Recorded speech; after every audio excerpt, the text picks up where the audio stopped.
मिनक्यू को एक बहुत ही भयानक बीमारी है जिसमें वो जब भी किसी दूसरे इंसान को टच करता है तो इसके जिस्म पर खौफनाक दाने पड़ने लगते हैं और इसे सांस लेने में भी दिक्कत होती है। यहाँ तक कि वो बेहोश हो जाता है या मर भी सकता है। मिनक्यू भी चाहता है कि इसकी गर्लफ्रेंड हो, लेकिन अपनी इस बीमारी की वजह से वो लड़कियों को टच नहीं कर सकता और इसी वजह से इसने घर में अपने आप को 10 साल से कैद किया हुआ है। मिनक्यू अपने घर से बाहर नहीं जाता। इसके पर्सनल डॉक्टर ओ ने इलाज करने की कोशिश की, लेकिन कोई फायदा नहीं हुआ। लेकिन एक दिन इसका डॉक्टर मिनक्यू से कहता है कि वो अपनी इस बीमारी के साथ जीना सीख ले। साथ ही वो मिनक्यू को एक स्मार्ट वॉच देता है जिसमें अलग अलग किस्म के रंग होते हैं जो इसकी एलर्जी की हालत को बताते हैं। ब्लू रंग में एलर्जी नॉर्मल, येलो में हल्का सा अटैक, ऑरेंज में मिनक्यू की एयरवेज बंद हो जाएंगी और रेड में वो कुछ ही मिनट्स में मर जाएगा। एक दिन प्रोफेसर होंग नामी साइंटिस्ट मिनक्यू से राब्ता करता है और वो कहता है कि इसने अपनी टीम के साथ मिलकर एक बहुत ही इंटेलिजेंट रोबोट तैयार किया है और क्योंकि वो रोबोट इंसान नहीं है इसलिए मिनक्यू जब भी रोबोट को टच करेगा तो इसे कोई अटैक नहीं आएगा। प्रोफेसर होंग इस रोबोट की कीमत $100 बिलियन बताता है। अगले दिन मिनक्यू होंग से मिलने इसकी लैब में जाता है और जैसे ही मिनक्यू वहाँ पहुँचता है तो वो एक रोबोट को देखता है जो बहुत ही खूबसूरत लड़की की तरह नजर आ रहा था। रोबोट अपना नाम AJ3 बताती है जो प्रोफेसर होंग की बनाई हुई एक एडवांस रोबोट होती है।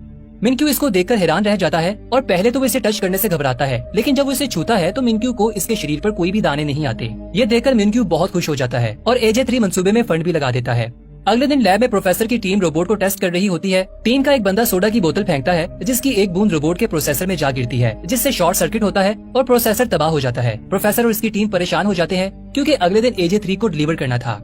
अब रोबोट को रिपेयर करने में बहुत सारे दिन लग जाएंगे और इससे इनकी डील कैंसिल भी हो सकती है। इसलिए प्रोफेसर होंग एक प्लान बनाता है। इसे याद आता है कि इसकी एक्स गर्लफ्रेंड GR जो कि रोबोट AJ3 की प्रोटोटाइप है, इसे मिनक्यू को रोबोट बनाकर भेजने का सोचता है। अगले दिन होंग GR से मिलने जाता है। प्रोफेसर होंग GR को कहता है कि अगर वो एक दिन के लिए AJ3 बने तो वो इसे 10 मिलियन देगा। यहाँ हमें पता चलता है कि GR बहुत गरीब है और इसे पैसों की जरूरत है, इसीलिए वो इस ऑफर को एक्सेप्ट कर लेती है। प्रोफेसर अगले दिन GR को लैब में ले जाता है और इसे रोबोट दिखाता है। इसके बाद सब मिलकर इसे सिखाते हैं कि AJ3 किस तरह से काम करता है और GR को रोबोट जैसे सेम कपड़े पहनाते हैं। इसके सर पर विग और आंखों में लेंस लगाते हैं जो कैमरे की तरह काम करते हैं। प्रोफेसर और इसकी टीम कैमरे की मदद से GR को मॉनिटर करेंगे। अब GR को सब समझाने के बाद एक लॉकर में बंद करके मिनक्यू के घर में लाया जाता है। मिनक्यू जैसे ही इसे लॉकर से खोलता है तो GR इसे देखकर डर जाती है। यहाँ हमें पता चलता है कि कुछ दिन पहले GR फूड की डिलीवरी देने मिनक्यू के पास जाती है और मिनक्यू को फूड की क्वालिटी पसंद नहीं आती, जिस पर मिनक्यू GR को पेमेंट करने से इनकार कर देता है। इसीलिए GR इससे लड़ने लगती है, लेकिन मिनक्यू इससे फिजिकल कांटेक्ट से बचने की कोशिश करता है और इसे दूर फेंककर वहाँ से निकल जाता है। अब क्योंकि GR इसे देखकर डर गई थी, इसलिए मिनक्यू प्रोफेसर को कॉल करता है और इसे पूछता है कि ये सब क्या हो रहा है। ये सुनकर प्रोफेसर होंग एक कहानी बनाता है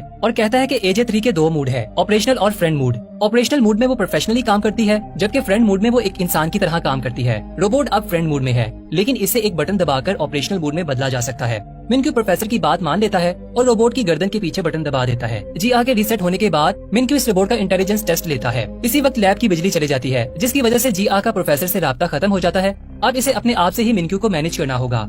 सबसे पहले मिनक्यू GR को एक बॉक्स 3 मिनट के अंदर खोलने के लिए कहता है, जिसका पासवर्ड मैथ के हिसाब से मालूम होना था। GR को मैथ बिल्कुल भी नहीं आती थी, इसलिए वो डब्बे को तोड़कर खोल देती है, जिससे मिनक्यू बहुत हैरान हो जाता है।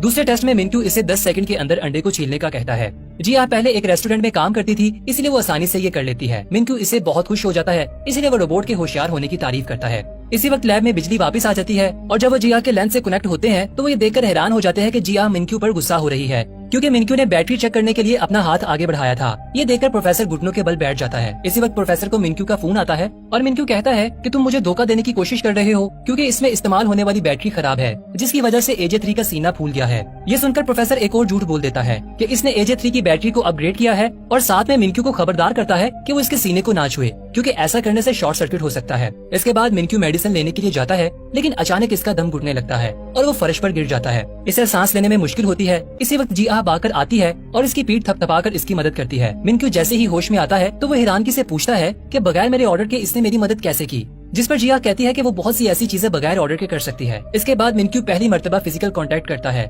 लेकिन हैरत की बात यह है कि मिनक्यू को किसी किस्म की एलर्जी नहीं होती।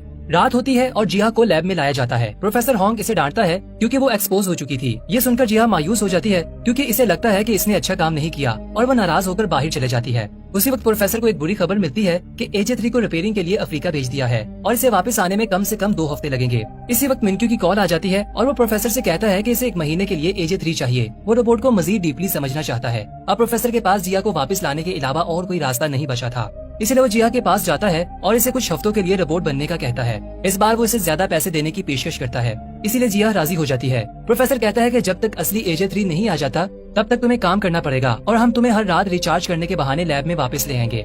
अगले दिन बदकिस्मती से जिया को डायरिया हो जाता है और वो मैनेज करने की बहुत कोशिश करती है, लेकिन गलती से वो फार्ट कर देती है। मिनक्यू हैरानगी से पूछता है कि ये क्या आवाज है, जिस पर रोबोट जवाब देता है कि ये आपने किया है मेरे मालिक। जल्द ही गंध चारों तरफ फैल जाता है, इसलिए जिया इसे कपड़े बदलने का कहती है। बोला बाला मिनक्यू इस पर यकीन कर लेता है क्योंकि इसके अलावा यहाँ और कोई इंसान नहीं है, और वो कपड़े बदलने चला जाता है। इसका फायदा उठाकर वो भागकर वॉशरूम की तरफ निकल जाती है। मिनक्यू जल्दी से वापस आ जाता है और वो देखता है कि रोबोट गायब है। वो इसे घर में ढूंढने लगता है और आखिरकार वो देखता है कि जिया इसके महंगे परफ्यूम से टॉयलेट को साफ कर रही है।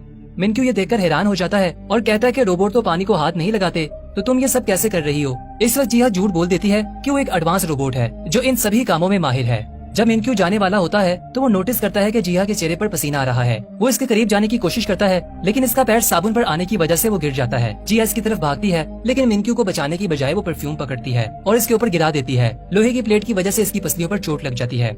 अगले दिन जिया सफाई कर रही होती है तो वो गलती से कार्ड्स गिरा देती है, जिससे मिनक्यू ने 10 साल से संभाल कर रखा हुआ था। ये देखकर मिनक्यू गुस्सा होता है और इससे पहले कि वो मजीद इसे कुछ कहता, वो कहती कि इसकी बैटरी 5% तक पहुंच गई है और वो अपने आप को स्टैंड बाई मोड पर होने का बहाना करती है। इसके बाद मिनक्यू प्रोफेसर हॉन्ग से मिलता है और इसे कहता है कि रोबोट की गलतियों की वजह से वो बहुत परेशान हो गया है, लेकिन प्रोफेसर इसे कहता है कि इसे और डीप रिसर्च के लिए वक्त दिया जाए, और मिनक्यू इस पर राजी हो जाता है। अगले दिन मिनक्यू का बहुत खसूसी मेहमान आने वाला था, इसलिए वो जिया को बाहर आने से मना करता है। वो कोई और नहीं बल्कि रिया इसकी पहली मोहब्बत थी। मिनक्यू इसे देखकर बहुत खुश होता है, लेकिन जब रिया इसके कंधे पर हाथ रखती है तो मिनक्यू के जिस्म पर एलर्जी होने लगती है और वो ये सब रिया से छुपाने की कोशिश करता है। इसके बाद वो एक इम्पोर्टेंट मीटिंग का बहाना बनाकर घर की तरफ भागता है ताकि वो किसी तरह इस कमरे में पहुंच जाए जहां इंजेक्शन रखा हुआ था। मिनक्यू बहुत कमजोर हो चुका था और वो सिरिंज पकड़ने में नाकाम रहता है। तभी जिया देखती है कि मिनक्यू जमीन पर लेटा हुआ है और इसे सांस लेने में मुश्किल हो रही है। इसी वक्त सीन शिफ्ट होता है और हमें वो वक्त दिखाया जाता है जब मिनक्यू को एलर्जी नहीं थी और मिनक्यू के लिए सब कुछ नॉर्मल था। छोटा मिनक्यू जब कार्ड्स का पहला घर बनाता है तो इसके पेरेंट्स बहुत खुश होते हैं। अगले सीन में हर कोई मिनक्यू के जन्मदिन पर इसकी पार्टी पर आया होता है। पार्टी के बाद सब कार में वापस जा रहे होते हैं, तभी एक बलून इसके बाप के सामने आ जाता है, जिसकी वजह से सामने आने वाला ट्रक इन्हें टक्कर मार देता है। अगले सीन में मिनक्यू हॉस्पिटल में उठता है। छोटा मिनक्यू अपने पेरेंट्स के लिए रो रहा होता है जो दोनों हादसे में मर गए थे। दिन के वक्त बहुत सारे रिश्तेदार इससे मिलने आते हैं और इसका बड़ा बनने की कोशिश करते हैं, लेकिन असल में वो इसके बाप के पैसे का वारिस बनना चाहते थे। लेकिन जब मिनक्यू बाथरूम में जाता है तो इसे जेब से एक नोट मिलता है जिसमें लिखा होता है कि किसी भी पेपर पर सिग्नेचर नहीं करना।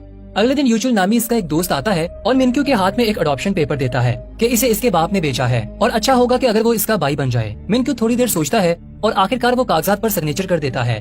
यूचुल अपने दोस्त का हाथ पकड़ता है, लेकिन जब मिनक्यू नीचे देखता है तो यूचुल का हाथ शैतानी पंजे में बदल रहा था। मिनक्यू डरकर वहाँ से भाग जाता है और देखता है कि यूचुल ने जहाँ से इसे पकड़ा था वहाँ अजीब से छाले पड़ने लगे हैं। थोड़ी देर बाद यूचुल अपने बाप के पास वापस जाता है और इसे कागजात देते हुए कहता है कि काम हो गया है। लेकिन जब इसका बाप आखिरी सफा देखता है तो इसे पता चलता है कि मिनक्यू ने सिग्नेचर की जगह कुछ और लिख दिया है। इसके बाद छोटा मिनक्यू एक खाली हवेली में जाता है और इस दिन के बाद वो दूसरे इंसानों से दूर रहता है क्योंकि हर कोई इसकी प्रॉपर्टी हड़प करना चाहता था और वो दूसरे इंसानों को नाले का कीड़ा समझने लगा था, जिसकी वजह से इसे एलर्जी होने लगी थी। इसके पर्सनल डॉक्टर के अलावा एलर्जी के बारे में कोई नहीं जानता था।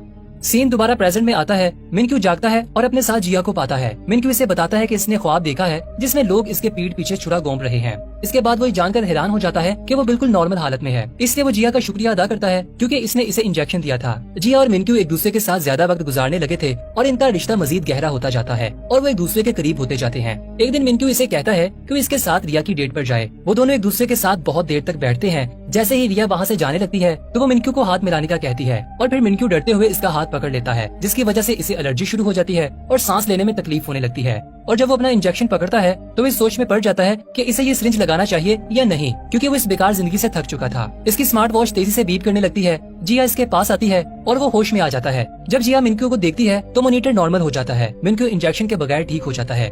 थोड़ी देर बाद वो दूसरे अपार्टमेंट में वापस जाने का फैसला करते हैं, लेकिन जब वो जा रहे होते हैं तो एक बंदा गलती से मिनक्यू से टकरा जाता है और वो चेक करने के लिए कि मिनक्यू ठीक है इसे पकड़ लेता है। लेकिन हैरानगी की बात ये है कि इसे एलर्जी नहीं होती। ये देखकर मिनक्यू ज्यादा हजूम में जाने का फैसला करता है ताकि वो खुद को चेक कर सके, क्योंकि ऐसा इसने 10 सालों में नहीं किया था। जैसे ही वो बाहर निकलते हैं एक बच्चा मिनक्यू के हाथ से टकराता है, लेकिन दोबारा कुछ नहीं होता। फिर दोनों एक बहुत बड़े हजूम में जाते हैं जहाँ मिनक्यू के साथ वाला शख्स इसका हाथ पकड़ता है और मिनक्यू मॉनिटर पर देखता है कि सब ठीक है। ये देखकर मिनक्यू की आंखों में पानी आ जाता है। इसके बाद वो डॉक्टर ओ को फोन करता है और रोते हुए कहता है कि इसकी एलर्जी खत्म हो गई है। तभी एक शख्स इससे टकरा जाता है जिसकी वजह से मॉनिटर बीप करने लगता है। दूसरी तरफ जिया मिनक्यू को ढूंढना शुरू करती है। जब वो मिनक्यू को देखती है तो इसकी एलर्जी खत्म होने लगती है और जब एक जोड़ा इन दोनों के दरमियान में आता है तो एलर्जी फिर से वापस आ जाती है। मिनक्यू अपने डॉक्टर को बताता है कि कोई यहाँ पर है जिसे मैं देखता हूँ तो एलर्जी खत्म हो जाती है, और जब इसे नहीं देख पाता तो एलर्जी फिर से वापस आ जाती है। इसके बाद जिया मुस्कुराती है और मिनक्यू कॉल बंद कर देता है और जिया को गले लगा लेता है और कहता है कि मैं तुम्हारे लिए दुनिया की सबसे बड़ी बैटरी खरीदूंगा। इसके बाद वो डॉक्टर ओ से फोन पर बात करता है और इसे कहता है कि अब वो बिल्कुल ठीक है। डॉक्टर भी हैरान है कि पहली बार मिनक्यू को एक इंसान के टच करने के बाद इंजेक्शन की जरूरत नहीं पड़ी। इसके बाद मिनक्यू जहाँ भी जाता है वो जिया को अपने साथ ले जाता है और इसे अपना सबसे अच्छा दोस्त समझता है। इसी दौरान एजे रोबोट रिपेयर हो जाता है, लेकिन इसे प्रोफेशनली काम करने के लिए कुछ वक्त लगेगा। प्रोफेसर कहता है कि एजे 3 कुछ दिन के बाद बिल्कुल ठीक हो जाएगा। जिया, जिसे मिनक्यू के साथ रहने की आदत पड़ गई थी, वो ये खबर सुनकर उदास हो जाती है। एक दिन मिनक्यू जिया को एक रेस्टोरेंट में ले जाता है, लेकिन इसे एक अलग मेज पर अकेले बिठा देता है। फिर वो रिया और इसके बाप को मिलता है। वो तीनों बातें कर रहे होते हैं तो वो दूर बैठी जिया परेशान नजर आती है। कुछ देर के बाद जब मिनक्यू इसे लेने आता है तो वो इसे नजरअंदाज करती है और चले जाती है। अब मिनक्यू तभी सेफ है जब वो जिया के पास हो, लेकिन एक दिन वो अकेला एक गैस स्टेशन पर जाता है और अटेंडेंट पीछे डिक्की में क्रेडिट कार्ड उठाता है। जब वो क्रेडिट कार्ड वापस करता है तो मिनक्यू की उंगली पर टच करता है, लेकिन इस पर ध्यान नहीं देता और वहाँ से चला जाता है। थोड़ी दूर जाने के बाद इसे याद आता है कि अटेंडेंट के हाथ के टच करने के बाद इसे कुछ भी महसूस नहीं हुआ और मॉनिटर बिल्कुल नॉर्मल है, हालांकि जिया भी इसके साथ नहीं है। इसके बाद क्यूमिन अपने प्रोफेशनल डॉक्टर को मिलने जाता है और इसे पिछले 10 सालों से इसकी मेहनत का शुक्रिया अदा करता है कि वो अब बिल्कुल ठीक हो गया है।